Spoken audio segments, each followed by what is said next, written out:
तो सेंटेंस को बेटा जी हम पढ़ रहे हैं। सेंटेंस हमने पिछले चैप्टर के अंदर पढ़ा मीनिंग के लिहाज से। मीनिंग के लिहाज से उसकी कितनी टाइप्स हैं।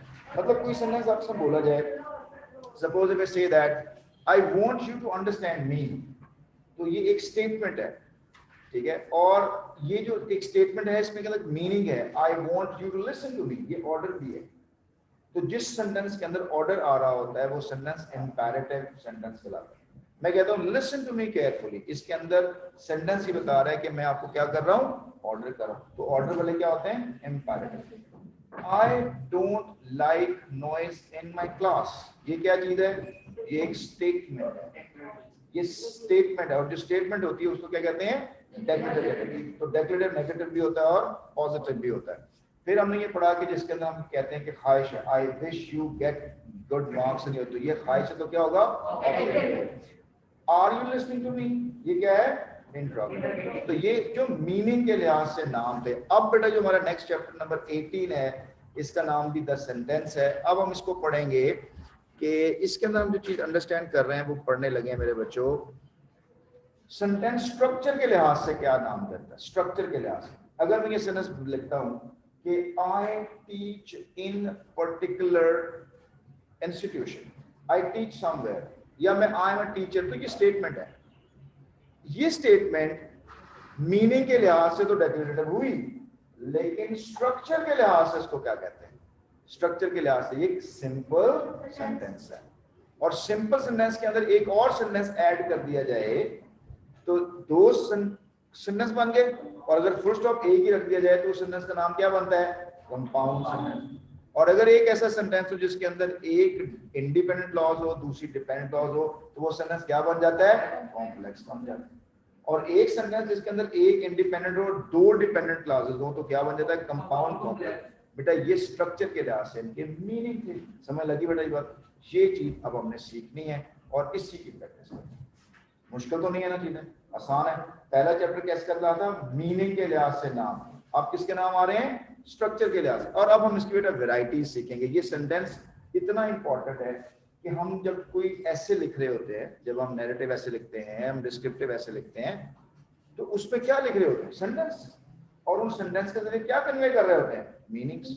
तो हमें पता होना चाहिए कि इस सेंटेंस के जरिए मैंने मीनिंग क्या कन्वे किया है और मैंने इस मीनिंग को कन्वे करने के लिए कौन सा स्ट्रक्चर यूज किया है, वह इतना ही पता होना चाहिए। और जिस चीज को ये पता होता है, आपको पता है कि जब आप राइटिंग लिखते हो ओ लेवल्स के अंदर, तो 5 ऑब्जेक्टिव्स हैं ओ लेवल्स ऑक्सफोर्ड के, 5 ऑब्जेक्टिव्स। और मैंने ये 5 ऑब्जेक्टिव्स करवाए आपको कि नहीं करवाए, करवाए मैं आपको। मैंने writing objectives, 5 writing objectives in the beginning I told you about it. नहीं है तो मैं जब आपको नैरेटिव ऐसे स्टार्ट करूंगा, उसकी बकायदा बननी हुई है असाइनमेंट्स, तो मैं आपको बता दूंगा बेटा जी 5 ऑब्जेक्टिव्स के अंदर एक ऑब्जेक्टिव ये है कि the person who is writing the essay must be innovative, must be creative both in ideas and structure of a sentence and variety of a sentence। मतलब वो अपनी बात को जो कह रहा है या जिस अंदाज से उसको वो एक्सप्रेस करने जा रहा है, उसकी आइडिया के अंदर भी वैरायटी है और उसके स्ट्रक्चर के अंदर भी वैरायटी है। समझ बात को। अब मैं ये कहना चाहता हूँ कि यार मैं टीचर हूँ, तो आई एम अ टीचर, लेकिन इसको मैं किस अंदाज से कहूँ कि आपको सुन के भी मजा आए, आइडिया भी चेंज हो और स्ट्रक्चर भी चेंज हो। तो मैं ये कह सकता हूँ, I am the one who is appointed from the authority to enlighten your brain। बात तो वही होगी, लेकिन क्या चेंज हुआ, स्टाइल चेंज हुआ, अंदाज चेंज हुआ। बिल्कुल ये है वैरायटी, ये है इनोवेशन जो आपने सीखना है, ठीक है। I am the one in replacement of the prophets। I am doing the work of the prophets। क्योंकि अल्लाह के में फरमाया कि जो साजा होते हैं वो मेरी लेगेसी को लेके चल रहे होते हैं। बात वही है लेकिन अंदाज डिफरेंट हो गई। तो अब हमने इसमें ये सीखना है कि जो सेंटेंस होते हैं मेरे बच्चों, उसके कितने अंदाज, हमने एक बात को बताने के लिए कितने स्ट्रक्चर बन सकते हैं। तो बेटा जी 4 स्ट्रक्चर होते हैं, एक सिंपल सेंटेंस, और सिंपल सेंटेंस की भी वैरायटीज होती है। आप कई अंदाज के साथ सिंपल सेंटेंस के रहते हुए कई बातें बता सकते हैं। दूसरा, कॉम्प्लेक्स सेंटेंस से बनता है तो उसके अंदर हम क्या क्या चीजों को एक्सप्लेन कर रहे होते हैं। कंपाउंड सेंटेंस कैसे बन रहा होता है, कंपाउंड, और वो क्या है, चौथी मैंने क्या, कंपाउंड कॉम्प्लेक्स कैसे बन रहा होता है। मेरी बात आपको समझ लगी मेरे बच्चों। अब हम इसकी एक्सरसाइज करते हैं। मैं आपके साथ शेयर भी कर देता हूँ कि वो कौन सा सेंटेंस है। इस तरह मेरा कोई क्वेश्चन है तो आप पूछ लें, मैं ज़रा ये शेयर कर रहा हूँ। Just a second. The sentence,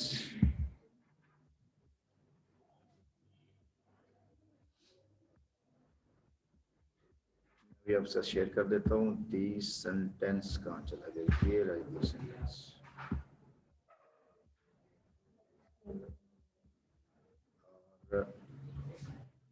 The sentence types of sentence in English, definition and example। बेटा जी हम इसको सॉल्व करने लगे हैं और ये आपका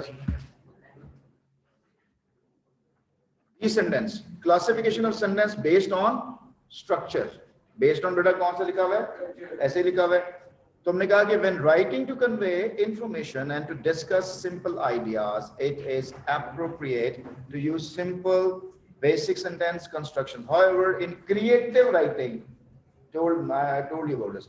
In creative writing, when there is a requirement to display a more fluent and sophisticated style, a variety of sentence construction should be employed, means used. By doing so, the monotony that comes from repetition is reduced and a sense of life and rhythm is introduced. So this one you need to know about the style, rhythm, and fluency in your sentence. And then variety and rhythm can be introduced by employing a judicious mix of the principal sentence construction types that all accomplished writers depend on. So, there are 4 in number. The very first one is, मेरे साथ बोलिए मैं क्या बोल रहा हूँ? The very first one is simple. The next one is compound. The third one is and the fourth one is ठीक हो गया बच्चों। और मेरे बच्चों आपको ये सारी चीजें पता हैं कि सिंपल सेंटेंस के अंदर एक सब्जेक्ट एक वर्ब होता है, कंपाउंड के अंदर दोनों इंडिपेंडेंट होते हैं और कॉम्प्लेक्स सेंटेंस के अंदर एक इंडिपेंडेंट दूसरा डिपेंडेंट। और मैंने आपको ये कंजंक्शन पढ़ाते हुए समझाया था कौन सी चीज इंडिपेंडेंट सेंटेंस को डिपेंडेंट कर देती है, just a use of conjunction. और उस कंजंक्शन का नाम क्या है? क्या नाम है उस कंजंक्शन का नाम? उस कंजंक्शन का नाम क्या है जो इंडिपेंडेंट को डिपेंड कर देती है? एबल इज जस्ट नाउ, उसका नाम क्या है? Subordinate conjunction. बेटा जब कभी सबऑर्डिनेट कंजंक्शन किसी भी क्लॉज से पहले लग जाता है उसको क्या कर देता है? डिपेंडेंट कर देता है। ठीक है। और जैसे ये दोनों इंडिपेंडेंट क्लॉज के दरमियान फैन बॉय जाता है तो सेंटेंस क्या बन जाता है? कंपाउंड बन जाता है। इसी की प्रैक्टिस करनी है हमने। अब उसने द सिंपल सेंटेंस लिखा है बेटा जी। अब हमने बेटा सिंपल सेंटेंस को फोकस करें, इसमें कितनी वैरायटीज बनती हैं और आप हैरान रहेंगे ये सिंपल सेंटेंस कैसे बन रहा है। A simple sentence contains a single complete independent clause with one finite verb and a single subject। बेटा finite verb से घबराने की जरूरत नहीं है। finite verb का मतलब होता है main verb और verb क्या बताता है? टाइम और एक्शन बता रहा था। टाइम और एक्शन का मतलब कैसे बताता है? मैं कहता हूं बेटा जी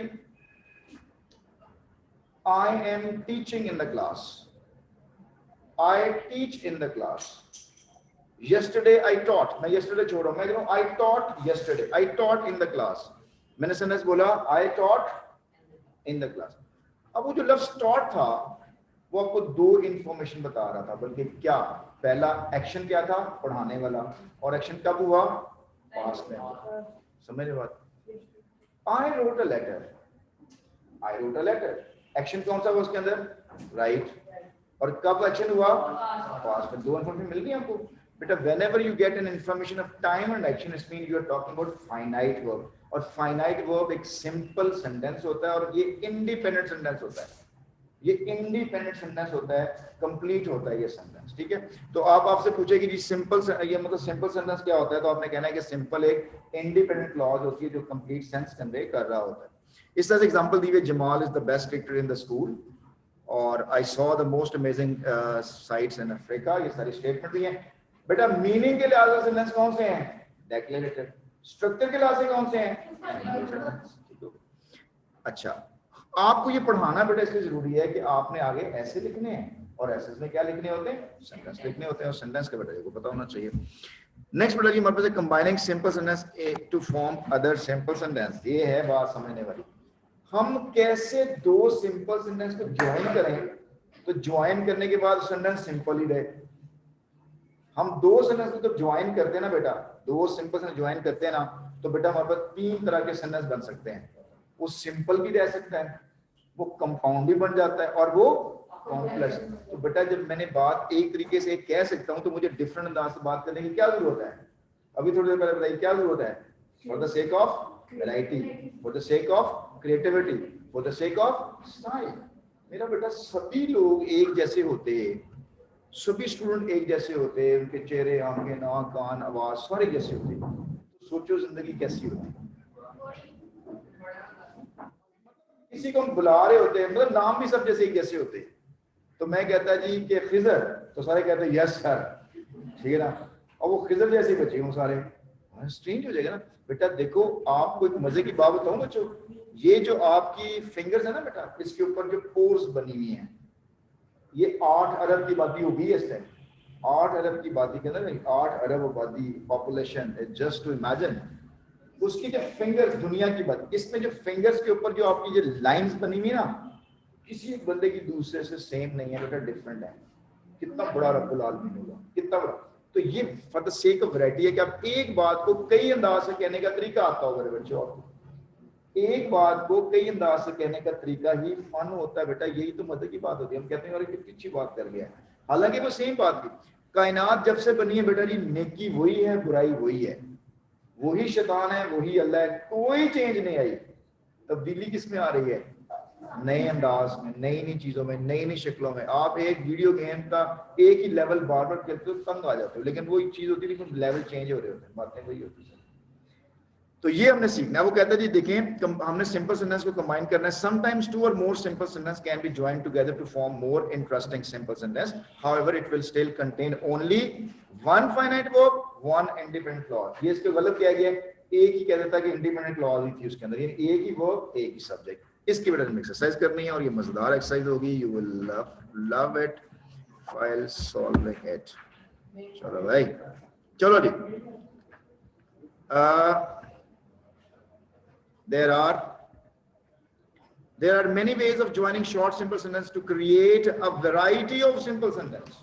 ठीक है बेटा, हम variety of sentence को combine करने जा रहे हैं बच्चों। The present participle is formed by adding the suffix ing, the base form of the verb. Example: the falling tree, the crying child, the dancing girl. बड़ा जल्दी से मेरे देखे सारे बच्चे देखो, participle जल्दी जल्दी बोले, participle कब आपने पढ़ा था? जल्दी बोले, पार्टिसिपल है जेरेंट, और पार्टिसिपल था क्या? पार्टिसिपल क्या था?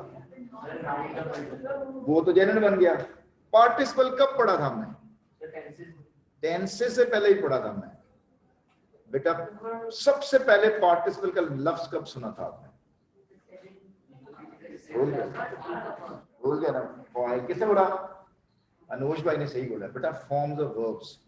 और अगर आपसे सवाल करूं कि फॉर्म्स ऑफ वर्ब्स कितनी होती हैं, तो फौरी जवाब होना चाहिए, कितनी होती हैं?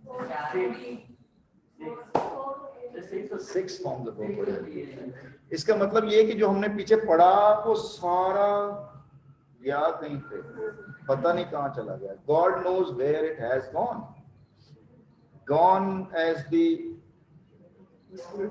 the wind has blown, God knows where all the knowledge has gone. बेटा जी 6 फॉर्म्स ऑफ वर्ब पढ़ी थी। अगर मैं आपसे गलती कर लूं पूछने की, बेटा मुझे 6 फॉर्म्स ऑफ वर्ब सुना दें, तो मुझे अफसोस से नहीं, खिजर मौजूद है, कोई और बच्चा नहीं है खिजर की तरह हो सकता। आपने नहीं हो सकता सर, वैरायटी है, नहीं हो सकता जी। बेटा जी पहला कौन सा था जी? Base form. दूसरी कौन सी थी? To infinitive. देख लें कि कितनी खामोशी छा गई है आपके ऊपर। बेस फॉर्म, टू इन्फिनिटिव, इसके बाद क्या था? प्रेजेंट सिंपल, फिर क्या था? पास्ट सिंपल, फिर क्या था? पास्ट पार्टिसिपल, और यही पार्टिसिपल है। तो वो जो पार्टिसिपल आपने बनाया था, अगर मैं आपको राइट की फॉर्म बनाई तो क्या फॉर्म थी राइट की? Write, to write, writes write, wrote, writing और रिटन। राइटिंग और राइटिंग, जो राइटिंग है ये क्या चीज हुआ? पार्टिसिपल। तो बेटा जो पार्टिसिपल है वो प्रेजेंट भी होता है और पास्ट होता है। बेटा ये जो प्रेजेंट पार्टिसिपल, इसके बड़े फंक्शन होते हैं, ये बड़ी काम की चीज है। ये इसके 3 बड़े फंक्शन होते हैं पार्टिसिपल के, ये भी शायद हमने डिस्कस किया हुआ था। अब हम इसकी प्रैक्टिकल फॉर्म करने लगे मेरे बच्चों। प्रैक्टिकल फॉर्म कर लगे, ये यूज होने लगा है कहां पे, कैसे यूज होने वाला है। सेंटेंस बड़ा देखें, नंबर ए एक्सरसाइज हम करने लगे हैं, लिखा हुआ है change the verb in form of the sentence into a participle और पार्टिसिपल फ्रेज। लो जी, सेंटेंस आपके सामने कितने हैं?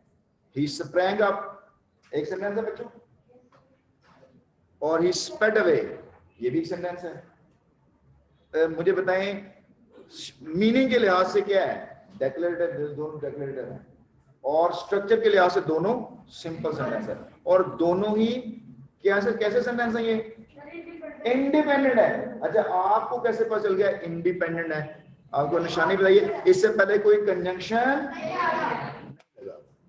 लो मेरा बच्चों, अब आपसे मैं कहूं कि भाई ये तो दो सेंटेंस हैं, इसको एक सेंटेंस बना दें, और ऐसे बनाएं एक सेंटेंस के इसका सब्जेक्ट भी एक हो और वर्ब बेशक जितने मर्जी हो, सब्जेक्ट एक होना चाहिए, और ये सिंपल सेंटेंस हो।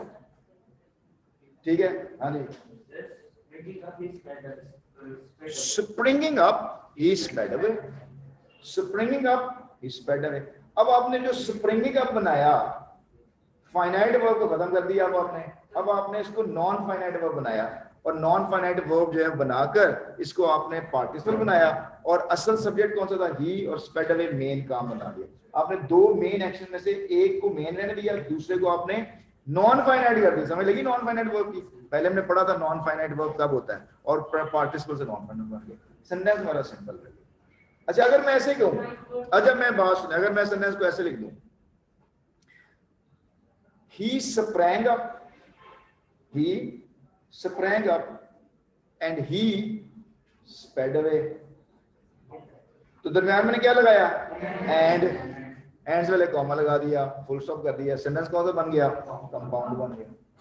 ठीक है, और अगर मैं ऐसे कहूं कि when he sprang up then he sped away, नहीं, ये अजीब से बनेगा। तो हर सेंटेंस रूल नहीं है कि कम प्लस कंपाउंड बने, तो ये अजीब सा बन जाएगा। तो इसको मैं जो सेंटेंस मेरा बनेगा वो स्प्रिंगिंग अप ही स्पेड अवे, जंप लगाते हुए वहां से वो भाग खड़ा हुआ। बेटा बात समझ लगी आपको? अच्छा, आगे देखें number 2, I received no response, I called out loudly again। अच्छा, अब देखें इस सेंटेंस को बेटा हम तीनों तरीकों से लिख सकते हैं। मुझे आप पहले बताएं स्ट्रक्चर के लिहाज से, तो हम बात करेंगे मीनिंग के लिहाज से। I received no response एक स्टेटमेंट है, और स्टेटमेंट को क्या कहते हैं? डेक्लरेटिव। और I called out loudly ये भी डेक्लरेटिव है। ठीक है, दोनों इंडिपेंडेंट क्लॉजेज हैं। कैसे पता चला इंडिपेंडेंट? क्यों? पीछे कॉमेंट कोई कंजंक्शन नहीं लगी हुई। अब मैं इसको जोड़ना चाहता हूं बेटा जी, मैं अगेन तीन तरीकों से जोड़ सकता हूं। इसको मैं क्या कर सकता हूं? एक ही सिंपल सेंटेंस बना दूं, कंपाउंड सेंटेंस बना दूं, या मैं कॉम्प्लेक्स कर दूं। चलें, अब आप खुद करेंगे कि मैं करूं आपके लिए? आप करेंगे जी। अहमद तारिक बेटा, अहमद तारिक बेटा सुने बेटा, अहमद तारिक को सुने आप सारे बच्चे। कब कॉमा आएगा? जब हम आईएनजी फॉर्म में, हाँ बिल्कुल, फिर कॉमा आएगा। आईएनजी फॉर्म का मतलब पार्टिसिपल से जब करेंगे तो कॉमा लाजमी आएगा बेटा, कॉमा। जी बेटा बोले। On receiving no response, I called out. On receiving no response, comma आया। He decided to नहीं sorry, he called out loudly, I called out loudly। खुद किया है, देखा वजह मुझे। Excellent, wonderful, समझ के किया। Excellent, wonderful, बैठ जाओ। आपने कैसे यूज किया? पार्टिसिपल के साथ यूज किया आपने। तो पार्टिसिपल क्या था? ऑन रिसीविंग नो रिस्पॉन्स, जब मुझे कोई रिस्पॉन्स नहीं मिला, on receiving no response I called out loudly again, तो मैंने ज्यादा ऊंची आवाज में उसको दोबारा। हाँ जी बिल्कुल, अब लगाएं जरा फैन वॉइस। क्या होगा? कैसे बनेगा sentence? I receive no response comma so I called out loud again, fan voice आ गया। अब ये सेंटेंस क्या बन गया? कंपाउंड बन गया हैं? अगर अच्छा बात सुने मेरे बच्चों, कंपाउंड समझ लगी बेटा कैसे बन गया? कंपाउंड की समझ लग गई, रिसीविंग की बात समझ लगी। अगर मैं इसको कॉम्प्लेक्स बनाना चाहूं तो कैसे बनाए? तो कैसे बनाए? मैंने बनाया जरा ना, when I received no response I called it again। बात समझ लगी बेटा? कितने बच्चों को ये बात समझ लगी? मजे की बात है कि नहीं है? हमने एक बात को कितने अंदाज से कहने का फन सीख लिया है बेटा। ये है हमारी लर्निंग, असल में ये है आपका स्टाइल। और बेटा कई ऐसे बच्चे होते हैं वो कंपाउंड पे कंपाउंड सेंटेंस लिख रहे होते हैं, उसका अपना इफेक्ट पड़ता है। कई कॉम्प्लेक्स सेंटेंस लिख रहे होते हैं, उसका अपना इफेक्ट, और कई सिंपल सेंटेंस पे लेके जा रहे होते हैं, एक सेंटेंस पे जा रहे होते हैं, उसको बेटा अपना इम्पैक्ट होता है। जब आपने ऐसे लिखना है तो उस ऐसे में ये सारी चीजें जब आ रही होंगी, पढ़ने में लगेगा वाह यार बच्चा कमाल का लिख रहा है, क्या क्या चीजें जबरदस्त है। तो अब आप कई बच्चे ऐसे होते हैं मतलब बड़े अच्छा लिखते हैं but they don't know how they are writing, कैसे लिख रहे हो, हमें नहीं पता, बस हमने लिख दिया। Now you are becoming a doctor of a language because you know that what sort of language you're using and how you are using it. Understand कर रहे हो बात को? चलें, next number है number 3. He was exhausted, he decided to stop studying. ये थोड़ा सा tricky है, अगर आप कहेंगे exhausting comma he decided to stop studying, ये नहीं बनेगी बात, ऐसे नहीं बनेगा। हाँ जी, एक मिनट इस बच्चे की बारी। हाँ जी, आप बोलो। Being exhausted, he decided to stop studying. क्या बात है अभी, क्या बात है। Being exhausted, थकते हुए, being as comma he decided to stop studying. Very good, simple sentence रहा ये कौन सा sentence बन गया? Simple, बैठ जाए। इसको क्या कॉम्प्लेक्स बनाया जा सकता था? बनाया जा सकता था, बनाया जरा। Since he was exhausted, comma he decided to stop studying.